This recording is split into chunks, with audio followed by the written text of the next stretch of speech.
right? අපි මේ session එකෙන් කතා කරමු කොහොමද අපි CSS වලදී ID එකක් ඇතුළත් කරන්න කියලා. sorry. right? අපි මේ session එකේදී කතා කරමු කොහොමද අපි CSS වලදී class එකක් ඇතුළත් කරන්න කියලා. අපි කලින් session එකේදී කිව්වා class සහ ID concept දෙක ගැන. මම කිව්වා class concept එක කියන්නේ එකක්, ID concept එක කියන්නේ එකක්. අපි කලින් session එකේදී කතා කරා ID එකක් කොහොමද ඇතුළත් කරන්න කියලා. ID එකක් ඇතුළත් කරලා ඒ ID එක select එක විදිහට තියාගෙන කොහොමද ඒකට CSS කියත කණ්ඩයක් CSS code එකක් ඇතුළත් කරන්න කියලා. right? ID එක හරි. දැන් අපිට ඉගෙන ගන්න පුළුවන් class concept එක. කොහොමද අපි class එකක් ඇතුළත් කරලා ඒ class එක select එක විදිහට තියාගෙන ඒකට properties add කරලා CSS code ලියන්න කියලා. right? මෙහෙමයි වැඩේ වෙන්නේ. මම ඉස්සෙල්ලාම ඔයගොල්ලන්ට චුට්ටක් පැහැදිලි කරලා ඉන්නම් CSS ID වල සහ class වල තියෙන වෙනස. ඇත්තටම CSS class සහ ID ගත්තට පස්සේ මේ දෙක ගොඩක්ම එකට සමානයි. right? එකම වගේ තමයි ක්‍රියා කරන්නේ. චූටි වෙනසක් තියෙනවා. දැන් උදාහරණයක් විදිහට ගත්තොත් එහෙම national identity card number එකක් ඔයාට තියෙන එක තව කෙනෙක්ට නෑනේ නේද? ඔයාට තියෙන එක number එකක් වෙන එක්කෙනෙක්ට තව එකක්, තවත් එක්කෙනෙක් ගත්තොත් එයාට තියෙන්නේ වෙන ID number එකක්. ඒ වගේ එක ID එකක් දෙන්නේ එක්කෙනෙක්ට විතරයි. ඉතින් CSS වලදී අපි මේ ID concept එකේදී එක tag එකකට නැත්නම් එක මොනවා හරි item එකකට දෙන ID name එකක් වෙනත් තැනකට දෙන්නේ නැහැ. හරි? එකිනෙකට වෙනස් ID name තමයි හැමතැනදීම ලබා දෙන්නේ. class concept එකේදී එහෙම නැහැ. දැන් ඔයගොල්ලෝගේ ඉස්කෝලේ class එකේ ළමයි කීප දෙනෙක් ඉන්නවනේ. right? දැන් ඔයා තනියෙන් ඉද්දී ඔයාට වතුර බාස්කට් එකක් ගෙවුවොත් එහෙම නෑ වෙන්නේ ඔයා විතරයි. class එකක ළමයි ගොඩක් ඉන්නවා. class එකේ වතුර බාස්කට් එකක් ගෙවුවොත් class එකේ ඉන්න ඔක්කොම නෑ වෙනවා. ඒ වගේ අපිට class එකක නැත්නම් class එකක් ගත්තොත් එහෙම එකම class එකේ කීප දෙනෙක් ඉන්න පුළුවන්. ඒ කියන්නේ එකම class name එකකින් items කීපයක් තියෙන්න පුළුවන්. එතකොට අපි class name එක select එක විදියට තියාගෙන මොනවා හරි වෙනස් කිරීමක් කරොත් එහෙම ඒ class name එකකින් ඉන්න හැම දිනාටම හැම item එකකටම ඒ වෙනස් කිරීමේ විදිහම වෙනවා. එතකොට ඔයා කලින් session එක බලලා නැත්නම් කලින් ID එකට ඉරි නැත්නම් මම මේ කියන එක තේරෙන්නේ නැහැ. ඒකින්ද කරුණා කරලා කලින් sessions බලන්න නැතුව හරි මේ මැදින් අගින් sessions බලන්න තියාගන්න එපා. right? හරි. එතකොට මම කිව්වේ එකම class name එකකින් ඉන්න හැමෝටම class name එක select එක විදිහට ගත්තොත් එහෙම අර apply කරන properties add වෙලා ඒ CSS code එක run වෙන්න ගන්නවා. right? මම ඔයගලන්ට පෙන්නන්න වැඩේ කොහොමද කරන්න කියලා. මම කිව්වා ID එකට බොහෝ දුරට මේක සමානයි කියලා. අර මම දැන් සඳහන් කරපු දේ විතරයි වෙනසකට තියෙන්නේ. right? බලන්න. අහන්න මාතෘකාවක් class concept කියලා. class concept. right? හරි. එයානම් HTML code එකක්. HTML open, head open, style open. චුට්ටක් ඉඳ තියලා style close.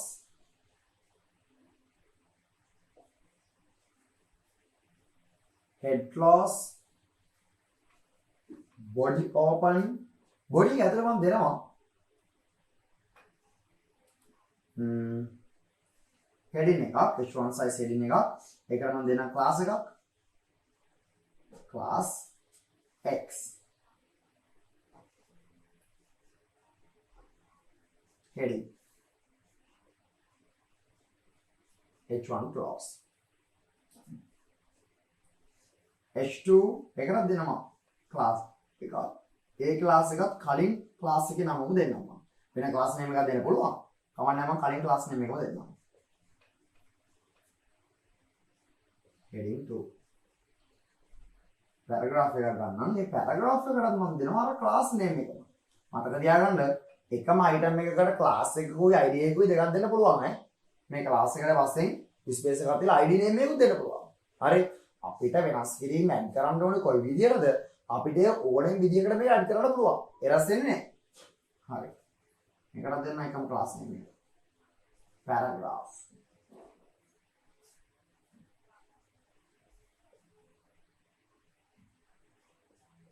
p class. right? body class.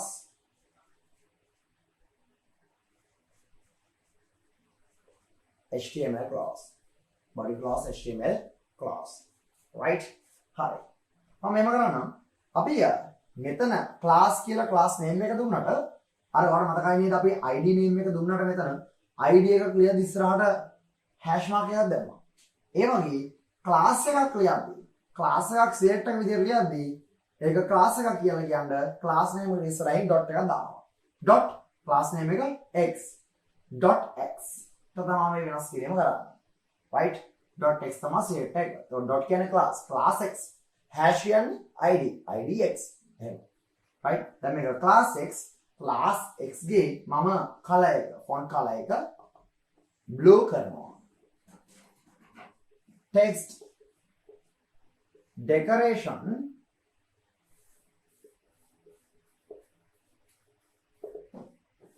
line through करना right කොහොම කරදෙන්නේ right ඇති මොන වෙනස් කිරීම දෙකක් කරා දැන් මේ වෙනස් කිරීම දෙක apply කරලා තියෙන්නේ dot class කියන select එකට එහෙනම් dot x කියන class x කියන select එකට එහෙනම් x කියලා class එක add කරලා තියෙන හැම tag එකට අදාළ content එකකටම මෙන්න මේ css code එක apply වෙනවා right හරි එන්න මේක තමයි අපි css classes use කරන්නේ එතකොට ඔයා මතක තියාගන්න ඕන විශේෂම කාරණේ තමයි අපි එකම class name එක කිහිපයකට item කිහිපයකට ලබා දෙනවා හැබැයි එකම id එක item කිහිපයකට ලබා දෙන්නේ right එක item එකකට ලබා දෙන්නේ එක id එකයි තව එකකට id එකක් දෙන්න ඕන නම් ඒකේ id name එක වෙනස් right හරි තව එකක් ඔයාට එක වෙබ් පේජ් එකක ඇතුළත ඕනේ ID සංඛ්‍යාවක් සහ ඕනේ ක්ලාස් සංඛ්‍යාවක් ගන්න පුළුවන්. ඒ කිසිම අවුලක් නැහැ. right? හරි. source code එක ලියා ගන්න. දාගන්න මාතෘකාව class concept කියලා. මම චුටි විස්තර කිරීම මම යට දෙන්නම්. ඔයා source code එක ලියුවට පස්සේ. right. යන්නේ. right.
right? හරිද?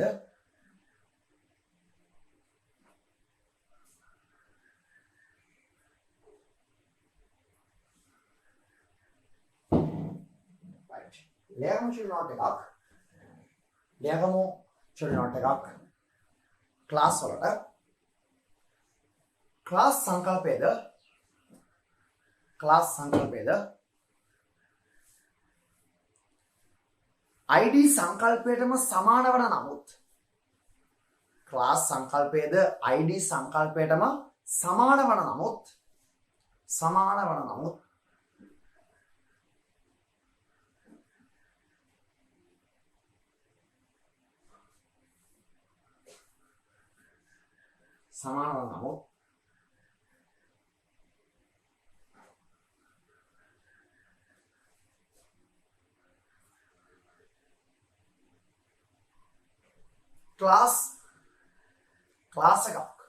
ක්ලාස් එකක්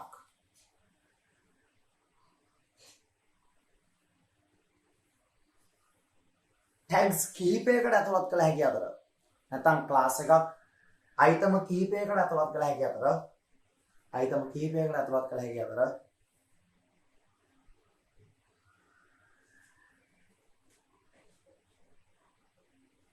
ID එකක් ඇතුළත් කළ හැකි එක් itemයක් සඳහා පමණි. එක් ID එකක් ඇතුළත් කළ හැකි එක් itemයක් සඳහා පමණි.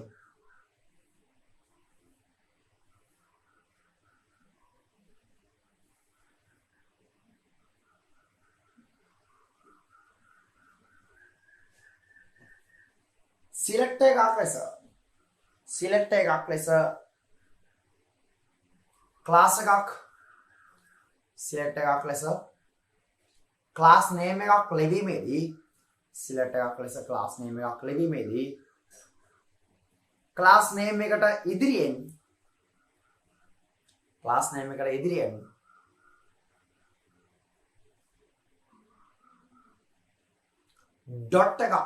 dot එකක් යොදනු ලබයි. අනම් dot එකක් තබනු ලබයි. class name එකට ඉදිරියෙන් dot එකක් තබනු ලබයි.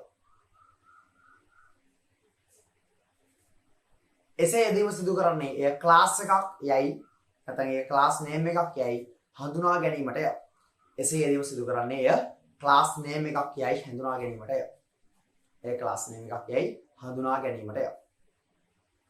right.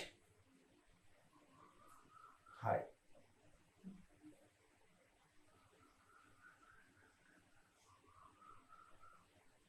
right. හරි. එහෙනම් ඔයා මේ වෙද්දී මාත් එක්ක සාකච්ඡා කරලා ඉවරයි.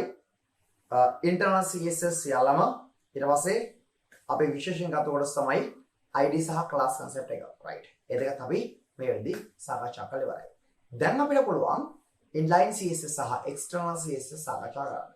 right. එහෙනම් අපි ඊළඟ session එකෙන් සාකච්ඡා කරමු කොහොමද අපි inline CSS set කරන්නේ සහ external CSS set කරන්නේ කියලා. right. අයිබෝවන්.